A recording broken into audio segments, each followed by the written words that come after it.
दोस्तों वर्तमान समय पे हर एक जंग में किस तरह से यूएवी का इस्तेमाल बढ़ चुका है आप सभी जानते हो और हर एक जंग में हर एक तरह का यूएवी इस्तेमाल हो रहा है। खास तौर पर दोस्तों वर्तमान समय पे कॉम्बैक्ट यूएवी के तुलना में टारगेट ड्रोन और स्वार्म ड्रोन की इस्तेमाल काफी ज्यादा इस्तेमाल हो रहा है। जैसे कि आप पिछले दो फुल स्केल जंग में देख सकते हो, काराबक जंग में और वर्तमान समय पे चल रहे यूक्रेन जंग में। वर्तमान समय पे ईरान का 10-15 हजार डॉलर का एक टारगेट ड्रोन किस तरह से वेस्टर्न एयर डिफेंस सिस्टम को आसानी से पेनिट्रेट करके अपने टारगेट को हिट कर रहा है, ये आप सब देख सकते हो। तो इसी तरह से परेशानी इंडिया के पास भी बहुत ज्यादा मौजूद है। जैसे कि वर्तमान समय पे चाइना हर एक तरह का ड्रोन बनाने में सक्षम है। खास तौर पर टारगेट ड्रोन और स्वार्म ड्रोन के मामले में चाइना काफी ज्यादा आगे निकल चुका है इंडिया से। और दोस्तों पाकिस्तान भी काफी ज्यादा स्वार्म ड्रोन और टारगेट ड्रोन को पाकिस्तानी मिलिट्री में शामिल कर रहा है। दोस्तों भले ही इस समय पे इंडिया के साथ चाइना का विवाद लद्दाख रीजन में कम हो गया हो, मगर आने वाले फ्यूचर में अगर कोई भी एस्केलेशन इंडिया के साथ इन दोनों देशों के साथ होता है तो डेफिनेटली ये दोनों देश अपने स्वार्म ड्रोन और टारगेट ड्रोन को काफी ज्यादा मात्रा में इस्तेमाल करेगा। तो उस समय पे इंडिया के पास काफी ज्यादा परेशानी बढ़ जाएगा, क्योंकि दोस्तों भले ही इंडिया के पास काफी ज्यादा तादाद में एयर डिफेंस सिस्टम मौजूद हो, मगर एक इन छोटे स्वार्म ड्रोन के अगेंस्ट में इंडिया के पास जो इंटरसेप्टर मिसाइल इस्तेमाल होगा इंडिया के लिए बहुत ही ज्यादा कॉस्ट इफेक्टिव नहीं होगा। यहाँ पे इंडिया को काफी ज्यादा नुकसान उठाना पड़ सकता है। यहाँ पे इंडिया के पास बहुत ही बड़ा एक सॉल्यूशन पहले से ही मौजूद है। अगर इंडिया इस सॉल्यूशन को थोड़ा सा अपग्रेड और मॉडिफाइड करता है तो डेफिनेटली आने वाले फ्यूचर में स्वार्म ड्रोन के अगेंस्ट में लेजर वेपन से भी कारगर वेपन साबित होने जा रहा है। दोस्तों इस तरह का परेशानी से अगर बचना हो तो डेफिनेटली इंडिया को जरूरत है, इंडिया के पास जो 50-60 साल पुराना वाला जो एंटी एयरक्राफ्ट गन है उसको अगर अपग्रेड किया जाए तो डेफिनेटली इससे कम बहुत ही ज्यादा बन सकता है। दोस्तों अगर देखा जाए तो इंडिया के पास जो एंटी एयरक्राफ्ट गन मौजूद है उसमें से सबसे अच्छा और वर्तमान समय पे ऑपरेशनल है ZSB-23 4M anti aircraft gun, जिसका वजन 19 टन और जिसका रेंज 2 किलोमीटर तक है। इसके अलावा 2K22 टुंगुस्का एंटी एयरक्राफ्ट गन जिसकी वजन 35 टन और जिसका रेंज गन सिस्टम का 4 किलोमीटर और मिसाइल की रेंज 10 किलोमीटर तक है। इसके अलावा L70 जिसको आप बोफोर्स तोप के नाम पर भी जानते हो, उसकी रेंज 12 किलोमीटर 41,000 फीट में कोई भी टारगेट को इंटरसेप्ट कर सकता है। इसके अलावा इसका मास वेट 5 टन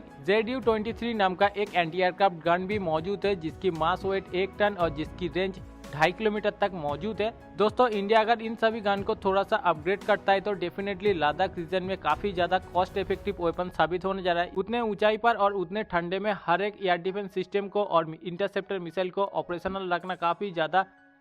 तो दोस्तों इन सभी एंटी एयरक्राफ्ट गन इंडिया के पास मौजूद है। ये एंटी एयरक्राफ्ट गन अगर इंडिया थोड़ा सा अपग्रेड करता है तो डेफिनेटली एक इंटरसेप्टर मिसाइल के अगेंस्ट में काफी ज्यादा कॉस्ट इफेक्टिव वेपन साबित होगा, खास तौर पर लद्दाख रीजन में और हाई एल्टीट्यूड एरिया में। इसके अलावा दोस्तों वर्तमान समय पे कई देश बहुत सारा एंटी एयरक्राफ्ट गन इस्तेमाल कर रहा है क्लोजिंग वेपन सिस्टम के नाम पर। जैसे कि वर्तमान समय पे इंडियन नेवी में इस्तेमाल हो रहा है रसिया का बनाया हुआ AK-630 जिसकी मास टन 9 टन, जिसकी रेंज 5 किलोमीटर 16,000 फीट तक किसी भी टारगेट को इंटरसेप्ट कर सकता है। इसके अलावा अमेरिका का बनाया हुआ पैनेक्स क्लोजिंग वेपन सिस्टम जिसकी मास वेट 6.2 टन और जिसकी रेंज 5.5 किलोमीटर। नीदरलैंड का गोलकीपर नाम का जो क्लोजिंग वेपन सिस्टम है उसका भी मास वेट 6.2 टन और उसका रेंज 2 किलोमीटर तक। इसके अलावा दोस्तों रसिया का और एक क्लोजिंग वेपन सिस्टम मौजूद है कस्तन नाम का, जिसकी मास वेट 12.5 टन और इसकी रेंज 5 किलोमीटर तक। दोस्तों वर्तमान समय पे इन सभी देश इन सभी हथियारों को एक व्हीकल के ऊपर माउंट करके एक land based closing weapon system के तौर पर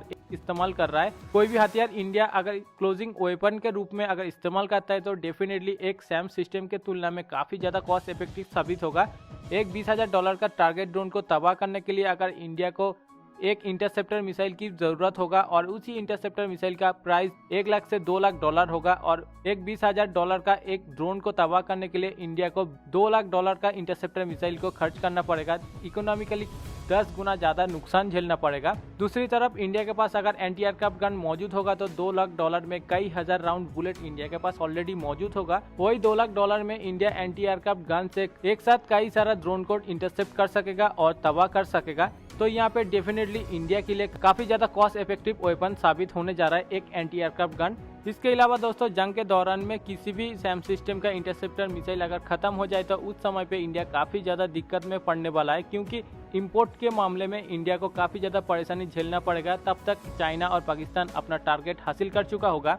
और वही बात अगर एंटी एयरक्राफ्ट गन मौजूद होगा तो डेफिनेटली इंडिया हर तरह का बुलेट बनाने में सक्षम है।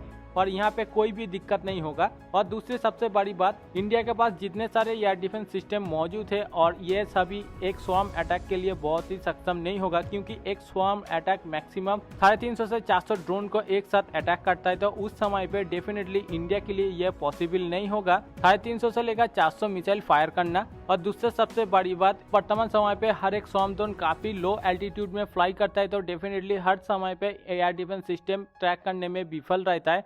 अगर यहाँ पे इंडिया के पास काफी ज्यादा तादाद में एंटी एयरक्राफ्ट गन मौजूद होगा तो डेफिनेटली लो एल्टीट्यूड में हर एक ड्रोन को इंटरसेप्ट कर सकेगा।